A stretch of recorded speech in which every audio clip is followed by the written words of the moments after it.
Hello दोस्तों, तो मैं आज बात करने वाले खेसारी लाल यादव जी का बहुत ही ज़बरदस्त मूवी डोली से जाकर रखने का।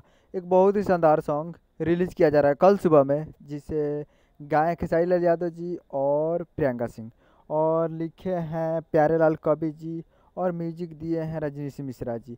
तो ये कल सुबह में रिलीज़ किया जा रहा है, जिस सॉन्ग का नाम है सेनुरवा, जो कि आपको स्क्रीन के ऊपर दिखाई दे रहा है, जो कि रिलीजिंग ऑन 6 अगस्त को सुबह 6:30 पे सुबह सुबह रिलीज़ किया जाएगा। जो कि डोली से जाकर रखना मूवी का सॉन्ग है, जिस सॉन्ग का टाइटल रखा गया है सिनुरबा, जो कि आपको स्क्रीन के ऊपर दिखा, जो कि फुल वीडियो सॉन्ग में कल सुबह में रिलीज़ किया जाएगा, जिसे गाई है प्रियंका सिंह जी। तो कल सुबह में SRK music Bhojpuri YouTube channel पे रिलीज़ किया जाएगा फुल वीडियो सॉन्ग। तो उम्मीद कर रहा हूँ वीडियो अच्छा लगा हो, तो चैनल को सब्सक्राइब करके बेल आइकन प्रेस कर दीजिए, ताकि ऐसे ही खेसारी लाल यादव जी का लेटेस्ट न्यूज लाते रहें।